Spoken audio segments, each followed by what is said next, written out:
Inside the magnificent ballroom, a powerful billionaire family openly humiliated a black female guest before hundreds of eyes. But instead of breaking, she stayed calm, sliding out her invitation like a blade of cold steel. Then, with one unexpected phone call, the room froze. What no one realized was that they had picked the wrong woman to belittle. From the moment her true identity came to light, the balance of power was about to shift forever.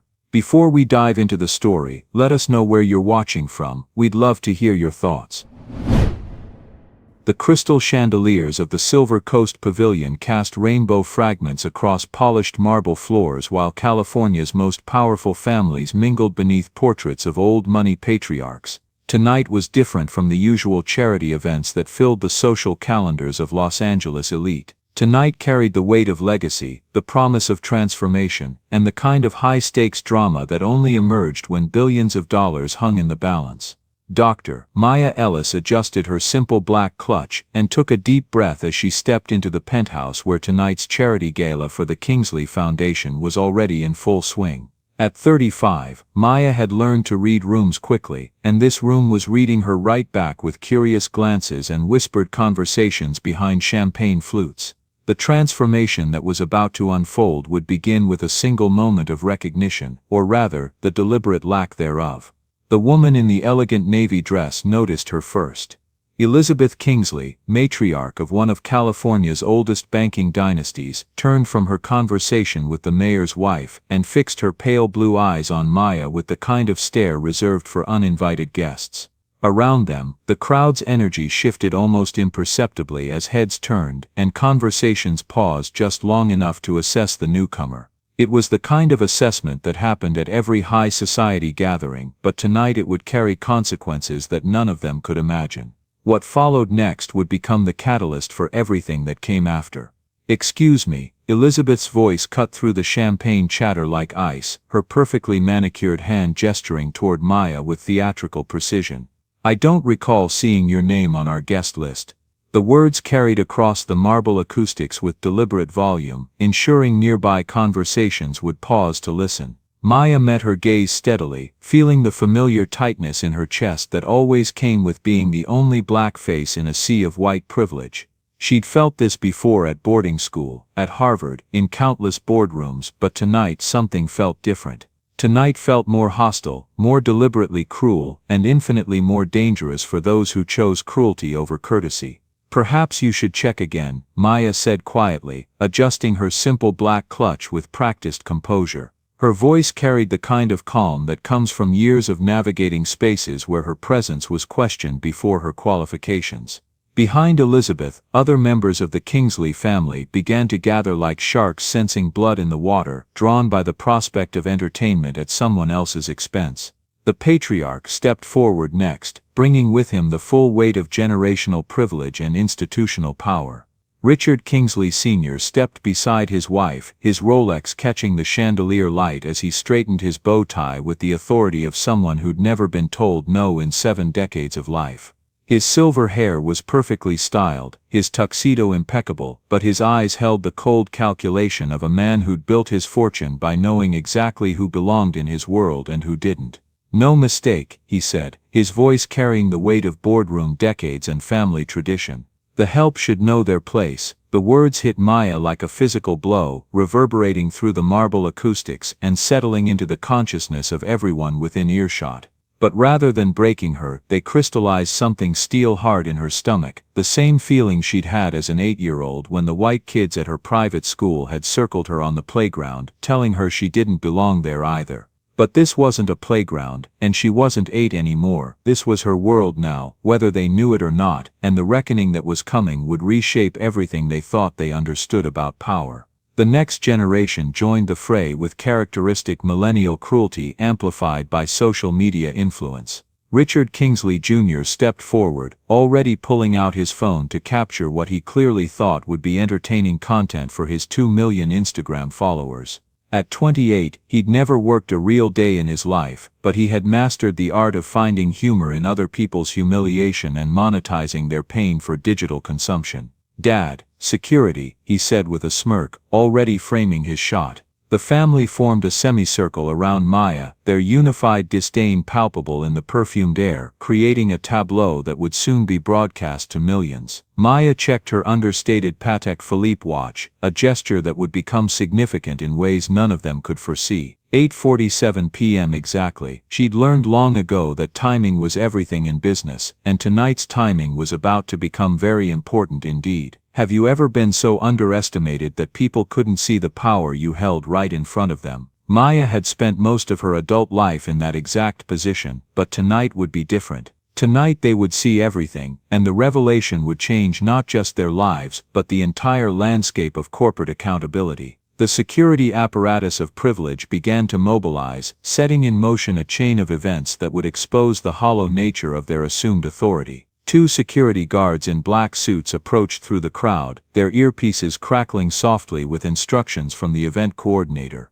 The taller guard seemed confused as he approached. His VIP briefing sheet clearly showed Dr. Maya Ellis as a principal guest, but Elizabeth Kingsley's intervention had created an unexpected conflict between protocol and social pressure. This confusion would prove to be the first crack in their carefully constructed wall of exclusion. "Mom, we need to see your invitation," he said, his hand resting on his radio, but his tone respectful despite the family's obvious hostility. The guard's professionalism stood in stark contrast to the family's casual cruelty, highlighting the difference between those who earned their positions and those who inherited them. Maya reached into her clutch with practiced calm, aware that every movement was being scrutinized by the growing circle of onlookers. Someone in the crowd whispered "World Star" behind their champagne flute, and she could hear the anticipation building like electricity in the air. People were pulling out phones now, sensing that something dramatic was about to unfold. The modern coliseum of social media was opening, and she was about to be thrown to the lions, but the lions had no idea they were about to face a gladiator who held the keys to their cage. "Oh, this should be good," Elizabeth murmured, her voice loud enough for the growing crowd to hear. Her laugh tinkled like breaking glass, a sound Maya would remember for the rest of her life, not as pain but as the moment everything changed. A woman in designer glasses lifted her phone higher, her Instagram live showing viewers and climbing. The comments were already scrolling rapidly with a mix of cruel entertainment and supportive outrage, creating a digital jury that would ultimately prove more powerful than any physical court. The first document in what would become a legal and social avalanche was presented with elegant simplicity. Maya extended a cream-colored card with gold embossing. The guard examined it carefully, his frown deepening as he read the elegant script and checked it against his VIP list. "This appears to be legitimate," he said slowly, but his words were lost in the rising tide of skepticism from the family. "Appears?" Elizabeth's laugh grew sharper, cutting through the marble acoustics like a blade designed to wound. "James, darling, didn't the club update their security protocols?" She turned to her husband with the kind of pointed look that had ended careers and closed deals for 4 decades. "Sometimes invitations get misplaced or photocopied." The accusation hung heavy in the crystal air, and several guests nodded knowingly. They understood the coded language perfectly, but they failed to understand that codes work both ways, and Maya was fluent in languages they had never learned. The digital documentation of their downfall continued with devastating efficiency. Richard Jr.'s phone captured every angle as his followers ate up the drama unfolding in real time. Thousands of views in minutes and climbing. "Content gold," he muttered under his breath, already imagining the viral potential of what he assumed would be a simple case of someone trying to crash their exclusive event. He had no way of knowing that he was documenting his own family's destruction with the thoroughness of a court reporter. "I can verify the invitation's authenticity," Maya said quietly, her voice steady despite the hammering of her heart. She'd been in hostile boardrooms before, had faced down skeptical investors and dismissive colleagues, but this felt different. This was personal in a way that made her think of her grandmother's stories about dignity in the face of deliberate cruelty, and about the long arc of justice that bends toward accountability.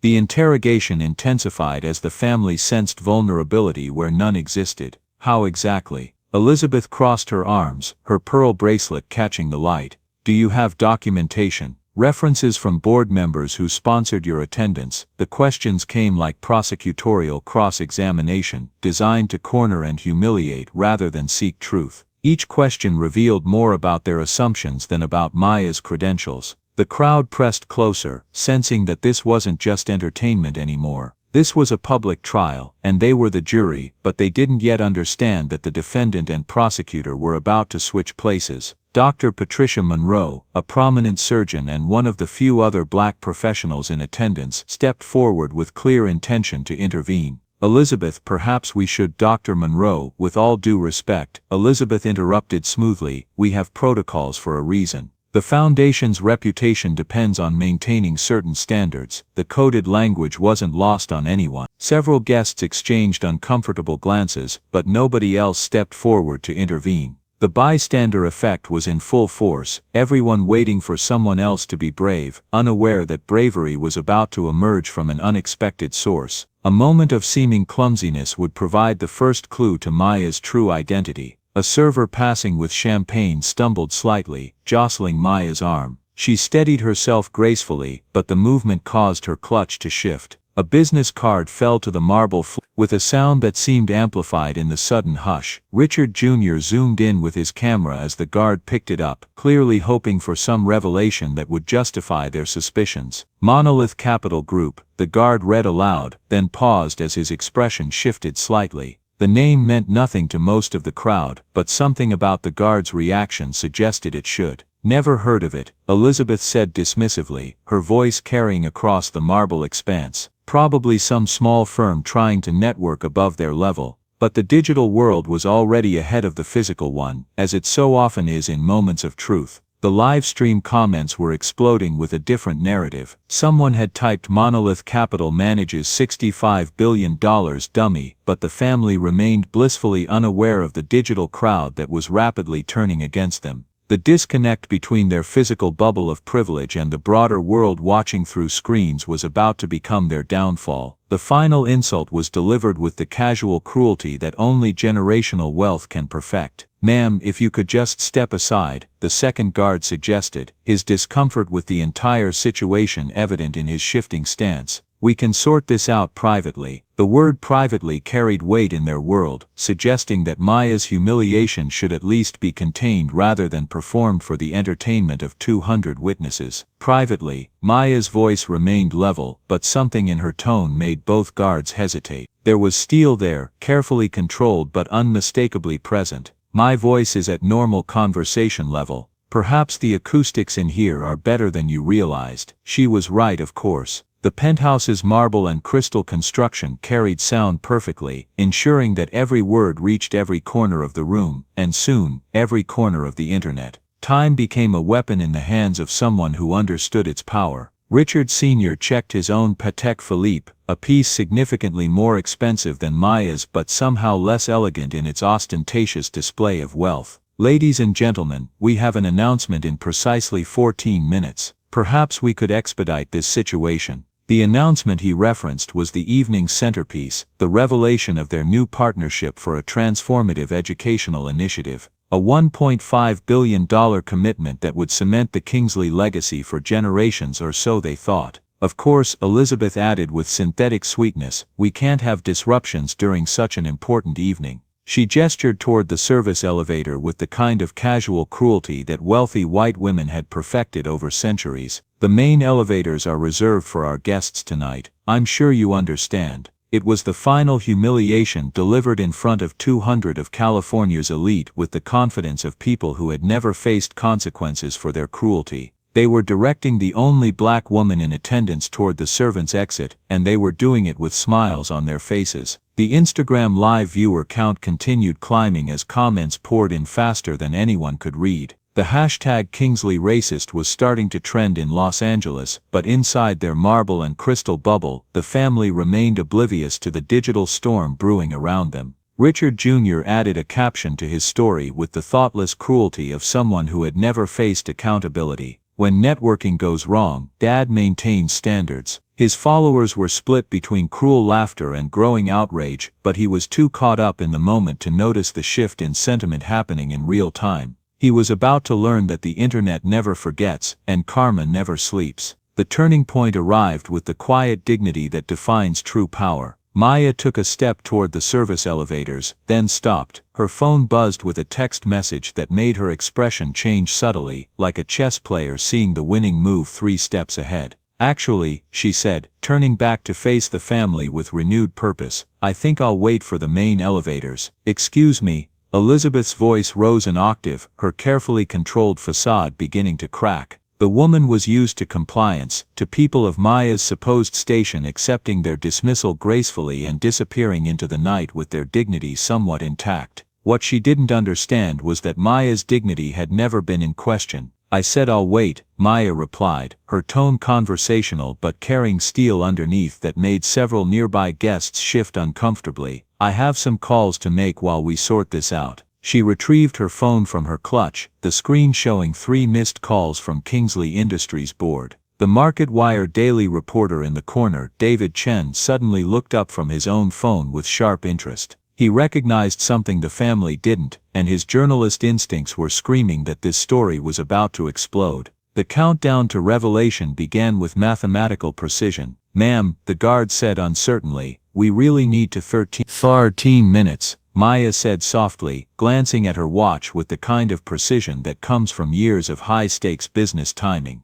"Isn't that what you said, Mr. Kingsley? 13 minutes until your announcement." Her question carried weight that made Richard Sr.'s confident posture falter slightly. "Yes, and we can't have perfect," Maya interrupted, dialing a number with deliberate precision that made the air around them crackle with anticipation. "That should be just enough time." The phone rang once, twice, then connected with the kind of immediate response that suggested the person on the other end had been waiting for this exact call. The first bomb dropped with the casual authority of someone who had never needed to raise her voice to be heard. "Hello, Michael," Maya said into the phone, her voice carrying clearly across the marble floor with surgical precision. "Yes, I know you're in the middle of prep, but we need to discuss the Kingsley partnership." The words hit the room like a physical force. Richard Sr.'s face went ashen, Richard Jr. stopped filming entirely, and Elizabeth's champagne glass slipped from nerveless fingers to shatter against marble with a crystalline scream that made everyone jump.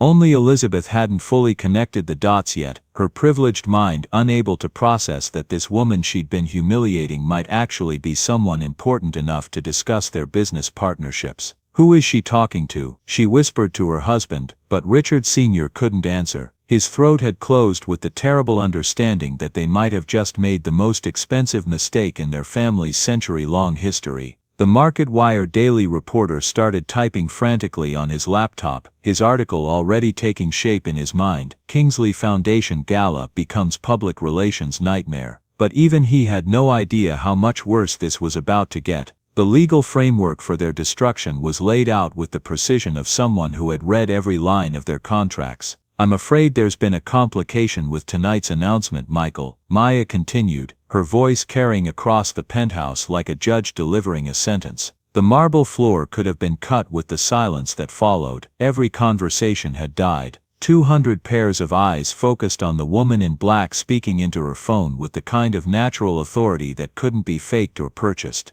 "Yes, I understand the contracts were signed last week," Maya said, her words measured and devastating in their implications. "However, we need to invoke the material adverse change clause regarding reputational damage. The ethics provision specifically covers public incidents that could harm our brand partnerships." The family patriarch tried desperately to regain control of a situation that was spiraling beyond his comprehension. Richard Sr. stepped forward, his face the color of expensive ash. "Excuse me, miss, but who exactly are you calling?" His voice cracked on the question, betraying the growing panic that was spreading through his chest like ice water. Maya held up one finger, the gesture so naturally commanding that California's most powerful patriarch actually stopped mid-sentence and waited like a chastened schoolboy. The Instagram live viewer count exploded past 20,000 as viewers shared the stream across every platform. Comments streamed like digital wildfire. "She said Kingsley OMG, family about to get wrecked, this woman is somebody."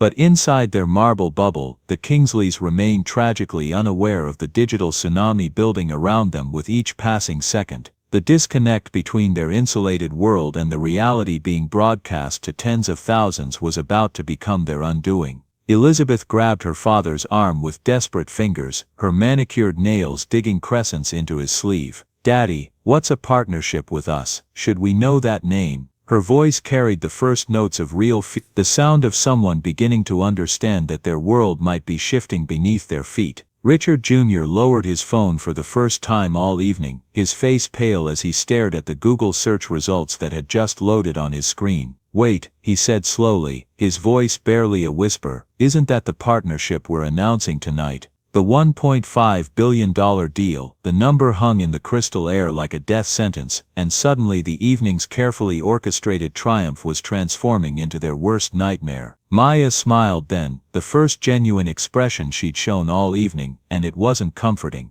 It was the smile of someone who held all the cards and was about to play the winning hand. The final terms of their corporate divorce were delivered with the calm efficiency of someone who had executed similar maneuvers dozens of times before. "No postponement necessary," Maya said, ending her call with decisive finality. She slid the phone back into her clutch with the kind of deliberate calm that made every witness hold their breath. "I just wanted to clarify some details with our partnership team regarding the morals clause. Monolith Capital will absorb the early termination penalties. We consider it a cost of doing business with integrity." The security guards exchanged glances, both men suddenly uncertain about their role in what was clearly becoming a situation far above their pay grade. The taller one whispered into his radio, "Control, we might need the club manager down here." Dr. Patricia Monroe pushed through the crowd again, her medical training helping her recognize a crisis that required immediate intervention before someone got seriously hurt.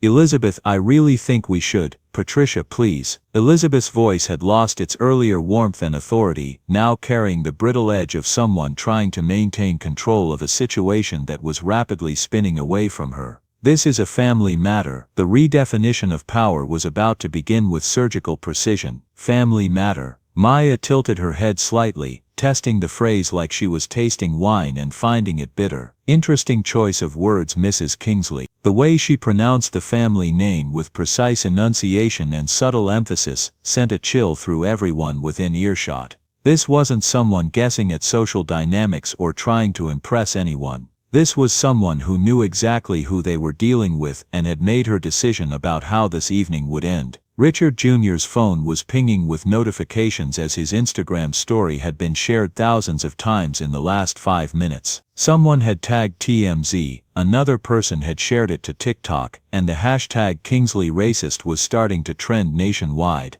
But he was too focused on the unfolding drama to notice that his casual documentation of what he thought was harmless entertainment was about to become evidence of his family's downfall. "Ma'am," the security guard tried once more, his professionalism wavering as he sensed the shift in power dynamics happening before his eyes. "We really need to resolve this situation before resolution." Maya nodded thoughtfully, her voice carrying the kind of calm that made everyone lean forward to catch her words. "Yes, that's exactly what we need." She reached into her clutch and withdrew a single sheet of cream-colored paper with legal letterhead. "There's something else you should know about Monolith Capital Group's relationship with your company." The nuclear revelation was delivered with the precision of someone who had been planning this moment for months. She unfolded the document with deliberate care, the expensive paper rustling like thunder in the marble silence. "According to our most recent Schedule 13D filing with the SEC, filed last Tuesday, Monolith Capital Group owns 38.4% of outstanding Kingsley Industries common stock." The revelation detonated like a nuclear bomb in the crystal penthouse air. The silence that followed was so complete it seemed to have physical weight, pressing down on everyone present with the understanding that they had just witnessed something unprecedented in the carefully orchestrated world of California high society. This wasn't just a social embarrassment anymore, this was a corporate coup, executed with devastating efficiency. Richard Sr. released his grip on the marble pillar he'd been leaning against and tried to straighten his bow tie with fingers that trembled like autumn leaves. 7 decades of boardroom experience kicked in automatically when facing total destruction. Maintain dignity at all costs, even when your world is ending. "Dr. Ellis," he said, his voice barely above a whisper but carrying clearly in the acoustic perfection of the penthouse. "Perhaps we can discuss this privately." The word privately carried desperation now rather than dismissal, the sound of a man who had finally realized he was drowning and reaching for any lifeline available. The terms of engagement had fundamentally shifted, and Maya controlled the new battlefield completely. Privately, Maya's voice carried measured authority that cut through the tension like a surgeon's scalpel. "Mr. Kingsley, your family just provided a very public demonstration of your values. I think transparency is exactly what this situation requires." She held up the document for all to see. The Kingsley Family Trust holds 31.2% of company shares. Maya continued with the precision of a forensic accountant. Monolith Capital Group, as I mentioned, holds 38.4%. That makes us the largest single shareholder with significant influence over corporate governance decisions. The mathematics of power were brutal and inescapable. Richard Jr.'s phone cracked as he dropped it against the marble floor, the sound like breaking bones in the cathedral silence. 38%, he whispered, his voice carrying the hollow tone of someone whose entire understanding of reality had just been shattered. "That makes her the largest shareholder, the largest single shareholder." Elizabeth repeated the words like someone trying to understand a foreign language. "But our family trust," her voice trailed off as she began to understand the mathematics of corporate power and how their comfortable assumptions about control had just evaporated. Maya let that reality sink in for a moment before continuing with the systematic destruction of their assumptions. According to Kingsley Industries' corporate bylaws, any shareholder holding more than 33% of outstanding shares may call for emergency board meetings to address matters of corporate governance. She spoke like someone who had memorized the relevant sections of their corporate charter, which in effect she had. The digital audience for their humiliation continued to grow exponentially. The Instagram Live audience had swelled past 50,000 viewers as the story exploded across social media platforms faster than wildfire. Comments streamed like digital rain. "She owns them, boss energy activated, they work for her now, racist family getting owned by Black Queen." The disconnect between the family's physical bubble and the tens of thousands of people watching their humiliation online was complete and devastating. Elizabeth clutched her pearl necklace so tightly that individual pearls pressed white marks into her throat. "But that means," she started, then stopped, then started again as the full implications crashed over her like a wave. "That means you could influence corporate governance, demand board representation, call for leadership changes." According to corporate law and our bylaws, yes, Maya's tone remained conversational, but every word carried the weight of absolute legal authority. That's exactly what it means. She let that sink in for a moment, watching as the reality of their situation settled over the family like a shroud.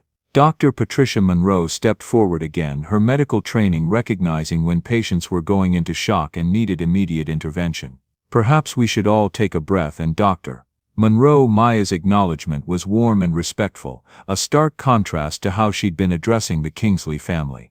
"I appreciate your concern, but this is a business matter that requires immediate attention." She turned back to face the family, her watch catching the crystal light as she moved. The coalition that would reshape their corporate future was revealed with devastating completeness. As the largest shareholder, Maya continued with the kind of calm that comes from understanding corporate governance inside and out. "I will be exercising my rights under the corporate bylaws to call for an emergency board meeting Monday morning to address these issues with our fellow board members." Each word fell like a hammer blow on the foundation of everything the Kingsley family had built over 3 generations. Richard Sr.'s face went ashen as he understood what emergency board meetings meant in their world. "Emergency board meeting," he repeated quietly, the words tasting like ash in his mouth. "To propose leadership changes, corporate governance reforms and implementation of comprehensive diversity and inclusion policies that align with Monolith Capital's investment standards," Maya continued, her agenda as precise as a surgical procedure. "I'll be working with our other institutional shareholders. We've already secured preliminary support from Golden State Public Employees Fund and the Pacific Educators Retirement Trust, who together hold another 12% of outstanding shares." The mathematics became clearer and more devastating with each revelation. Maya hadn't just relied on her own position. She had built a coalition that gave her effective control over corporate decisions. The patient work of months, perhaps years, was revealed in this single moment of devastating clarity. Elizabeth staggered backward as if she'd been physically struck, her hand reaching for her husband's arm for support. "But I'm CEO. I've been CEO for 25 years, she whispered, her voice carrying the sound of someone watching their life's work crumble in real time. The board will make that determination, Maya corrected gently but firmly. My recommendation, along with our institutional partners, will carry significant weight given our combined holdings and the public nature of tonight's events. Her calm confidence suggested she had already done the political work necessary to secure the votes.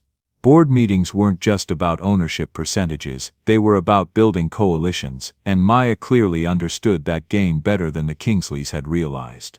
The final appeal to their humanity was met with the same strategic precision that had characterized everything else.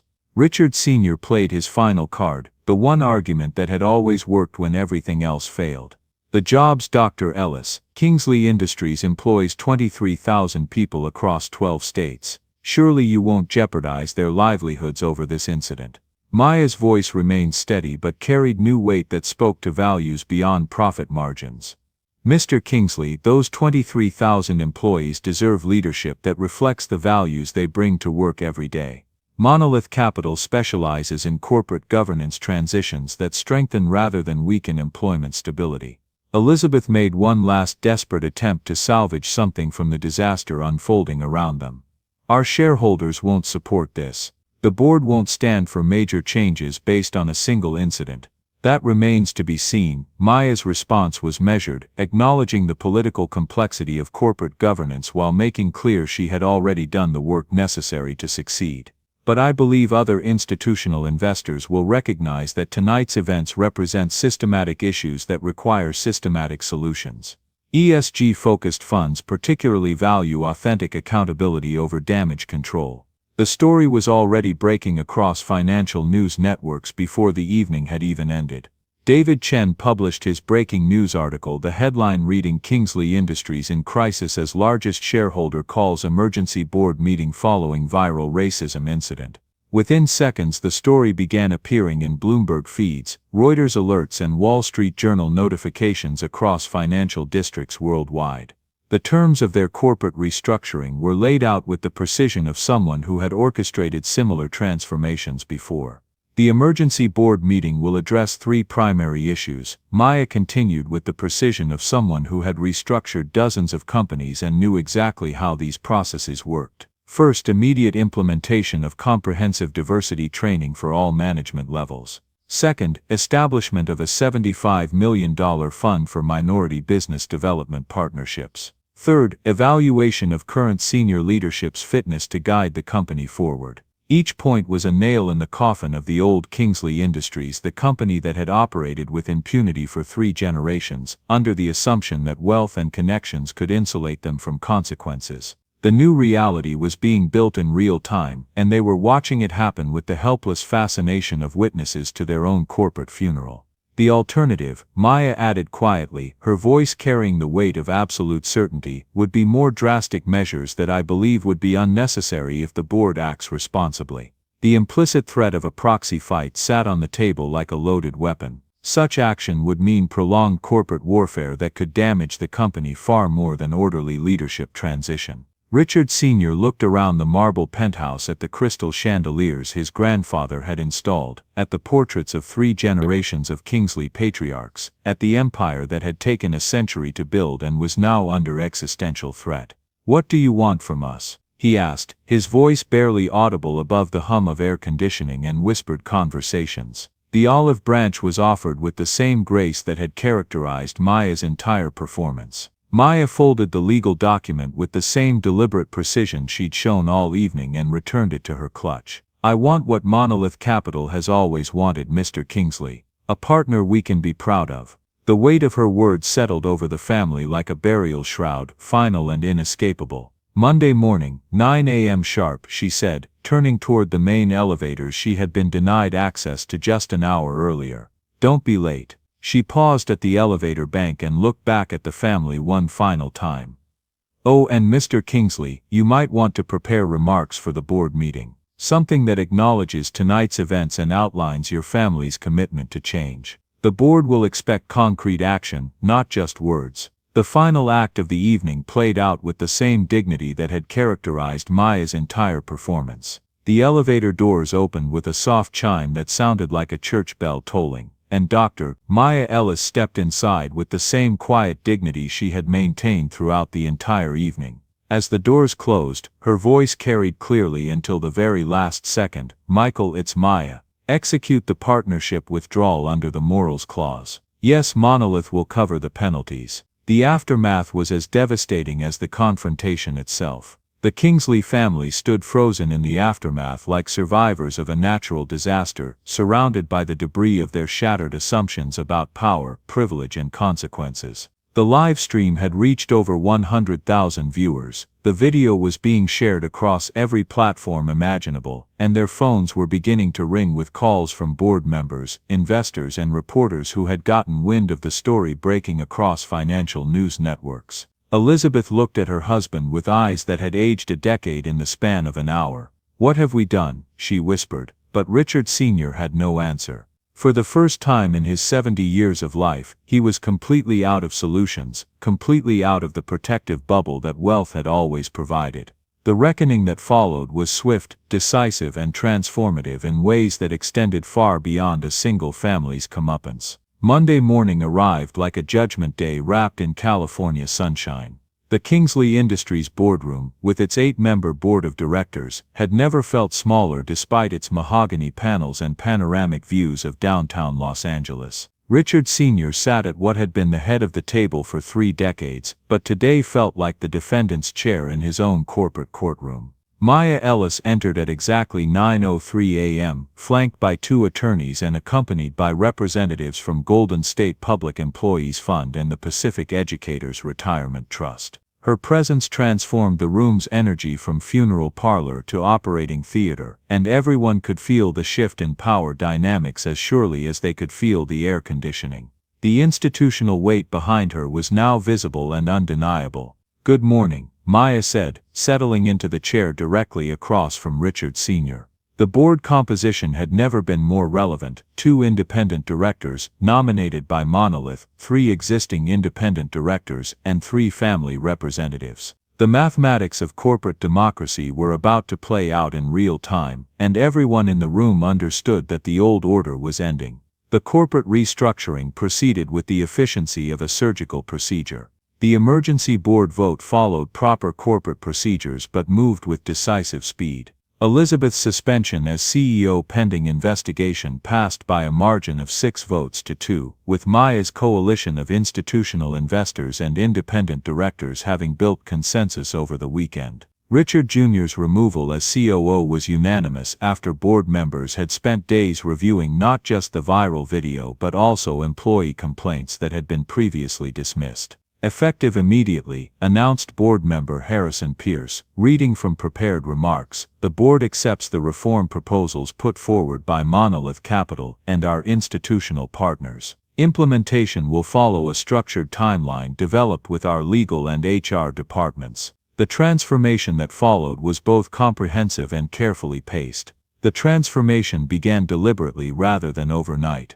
The $75 million Minority Business Development Fund was approved in principle immediately, but its implementation was planned over a 6-month period to ensure proper oversight and maximum impact. Monolith Capital had experience with similar programs and provided both funding models and operational expertise that made the rapid deployment possible without sacrificing accountability.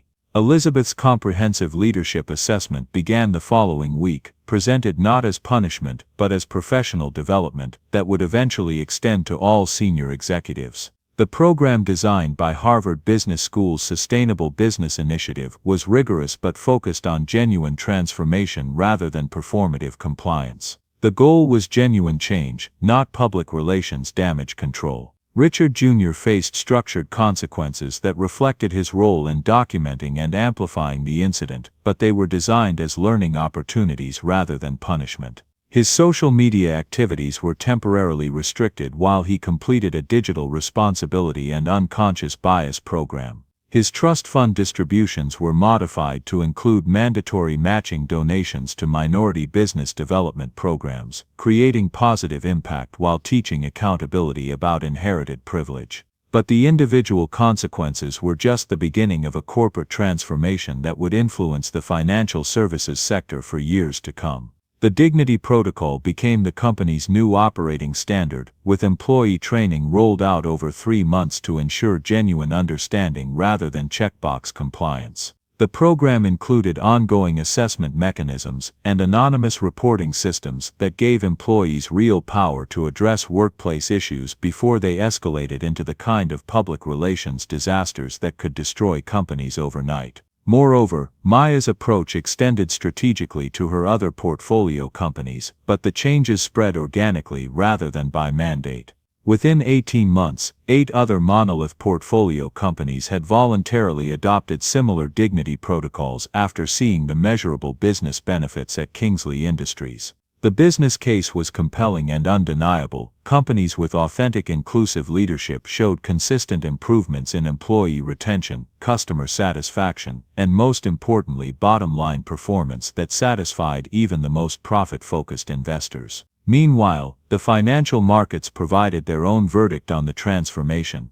The financial markets initially reacted with uncertainty, but institutional investors quickly recognized the long-term value of improved governance and authentic commitment to social responsibility. The stock price, which had dropped 15% in the immediate aftermath of the viral incident, recovered within 6 weeks as ESG-focused funds began purchasing positions based on the company's measurable progress rather than empty promises about corporate values. Simultaneously, the personal costs of that evening at the Silver Coast Pavilion continued to reverberate through the Kingsley family's lives in ways they hadn't anticipated.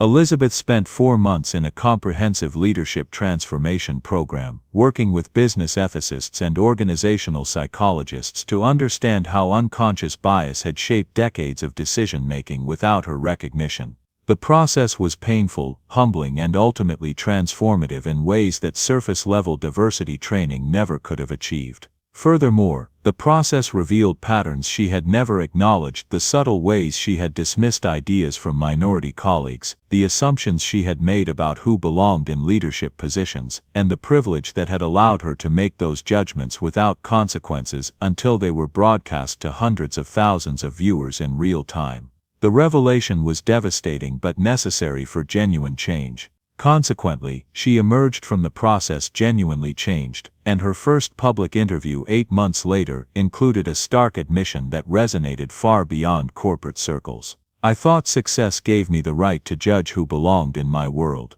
I was wrong about the most fundamental aspects of leadership and human dignity." The interview became required viewing in business ethics courses and sparked broader discussions about how privilege can blind successful people to their own harmful behaviors. Subsequently, Elizabeth's foundation work evolved over 18 months to focus on supporting Black women entrepreneurs through partnerships with historically Black colleges and universities. The Pearl Initiative, which she launched after completing her leadership program, began modestly but had grown to sponsor 50 entrepreneurs annually by its second year, with careful expansion based on demonstrated results rather than ambitious projections designed to generate positive media coverage. Simultaneously, Richard Jr.'s transformation proved both genuine and challenging in ways that surprised everyone who knew him. His podcast, launched 8 months after completing his rehabilitation program, initially reached modest audiences but grew organically as his authentic growth journey resonated with listeners facing similar reckonings with privilege.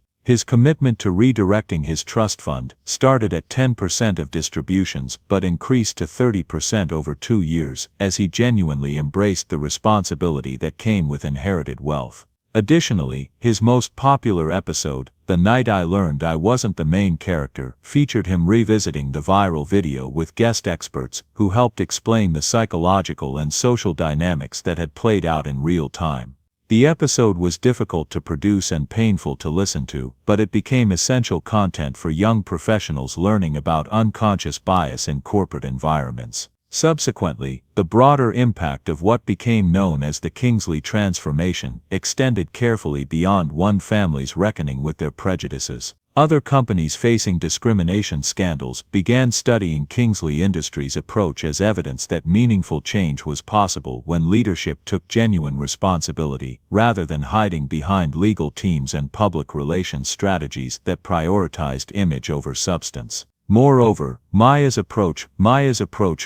strategic rather than punitive, systematic rather than symbolic. Maya's influenced federal discussions about corporate governance reform and social responsibility. Senator Elizabeth Warren referenced the Kingsley case during Banking Committee hearings on corporate accountability, noting that meaningful change had been accomplished through shareholder activism rather than regulatory enforcement alone, providing a model for market-based solutions to systematic problems. In addition, the transformation sparked gradual but measurable change across the financial sector. The Corporate Dignity Alliance, founded 2 years after that Beverly Hills evening, started with 37 member companies but grew steadily as businesses saw the competitive advantages of authentic inclusion practices. By the third anniversary, the alliance included over 200 companies, representing millions of employees who now worked under improved standards of workplace dignity. Furthermore, the approach proved that market forces, when properly directed by conscious investors, could create faster and more comprehensive change than government mandates alone. Maya's success inspired other activist investors to look beyond financial returns and consider social impact as both a moral imperative and a business opportunity that created sustainable competitive advantages in an increasingly diverse marketplace. Eventually, 3 years after that devastating evening at the Silver Coast Pavilion, Kingsley Industries won the Corporate Responsibility Excellence Award from the National Association of Black Businesses. Richard Sr. accepted the award on behalf of the company, but Maya delivered the keynote address to an audience of 800 business leaders representing companies that collectively employed over 5 million Americans. "Real change doesn't happen overnight," she told the audience, her voice carrying the same calm authority that had transformed a moment of personal humiliation into a catalyst for industry-wide transformation. "It happens when people choose growth over grievance, accountability over excuses, and humanity over hierarchy."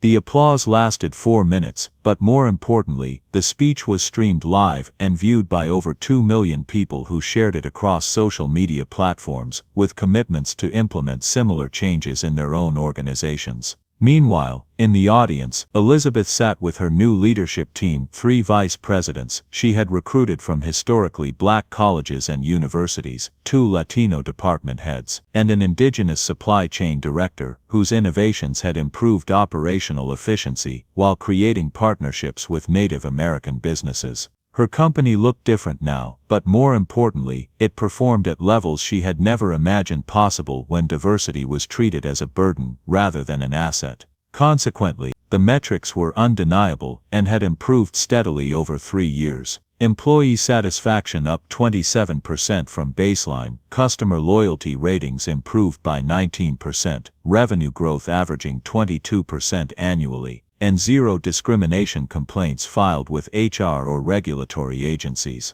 The company that had nearly died from a moment of casual racism had become a case study in how authentic accountability creates sustainable success that benefits everyone involved.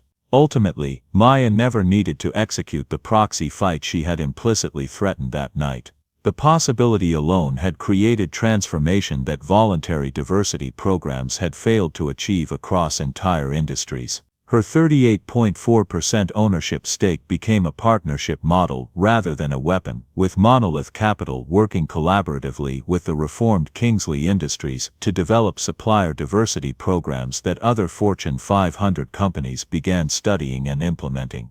Moreover, the Silver Coast Pavilion penthouse, where everything had started, now hosted quarterly dignity dialogues, structured conversations between executives and employees about workplace culture, respectful communication, and inclusive leadership. The marble floors still gleamed with old money, but now they reflected new possibilities and different conversations about who belonged in spaces of power and influence. By year 3, the transformation had generated returns that exceeded any traditional investment metric. Maya's stake had provided a 28% annual return financially, but the human capital returns were immeasurable. Workplace cultures where everyone could contribute their best work, innovation that emerged when diverse perspectives were genuinely welcomed, and competitive advantages that came from authentic relationships with diverse communities and markets. Additionally, the story had become a case study taught in business schools from Harvard to Stanford, where students analyzed how strategic thinking had triumphed over emotional reaction, how patient coalition building had achieved more than hostile takeovers, and how dignity-driven capitalism had proved both morally correct and economically superior to traditional approaches that prioritized short-term profits over long-term sustainability. Furthermore, Maya's influence had expanded far beyond corporate boardrooms.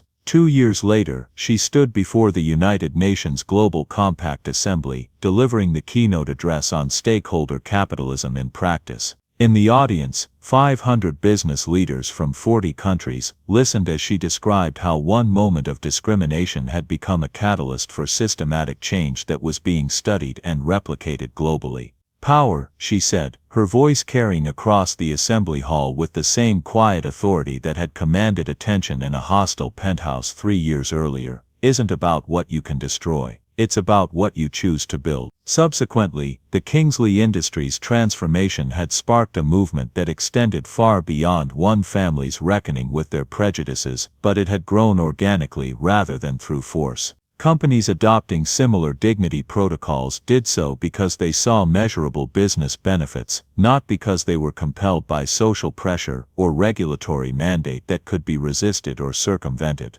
Eventually, Elizabeth Kingsley's journey had taken her from corporate pariah to respected advocate for inclusive leadership.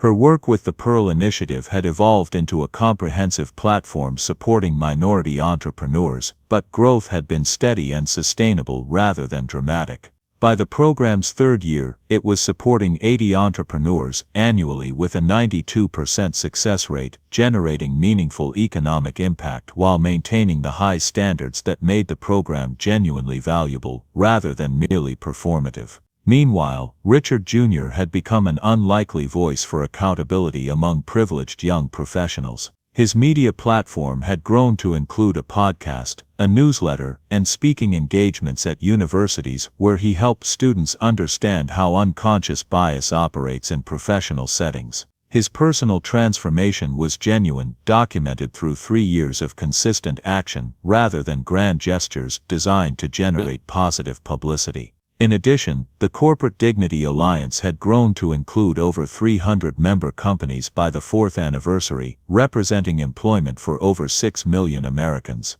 The growth was steady and based on demonstrated results rather than viral momentum, creating sustainable change that would outlast any particular news cycle or social media trend that might capture public attention temporarily.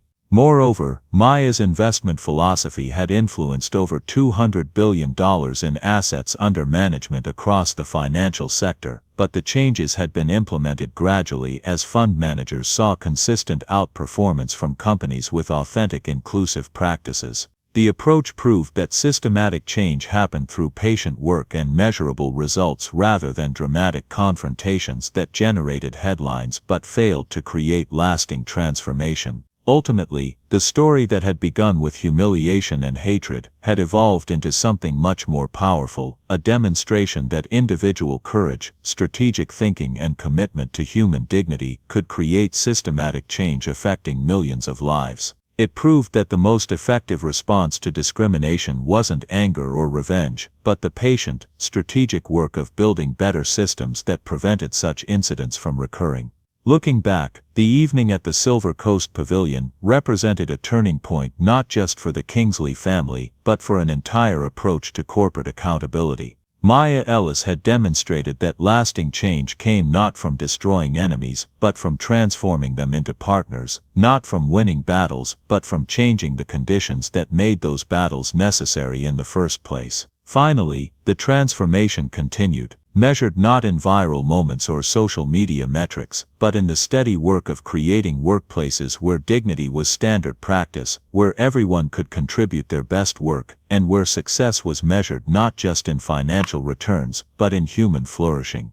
Maya had turned a moment of personal attack into a movement for corporate accountability that was reshaping American business culture one strategic conversation at a time. Her quiet strength had demonstrated that the most powerful victories weren't won in dramatic confrontations, but in the patient work of building systems that made such confrontations unnecessary.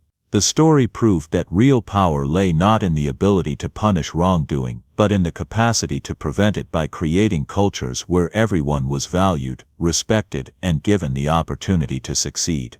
The legacy continued to grow, not through viral moments or social media campaigns, but through the daily work of millions of employees who now worked in more dignified, respectful, and inclusive environments. Maya Ellis had shown that one person with courage, strategy, and persistence could indeed change the world, not by tearing down the old systems, but by building better ones that worked for everyone. The transformation that began with a moment of cruelty had blossomed into a movement for human dignity that would continue expanding long after the last social media share had been forgotten.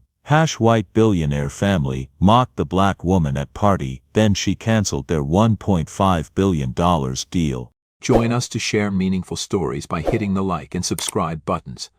Don't forget to turn on the notification bell to start your day with profound lessons and heartfelt empathy.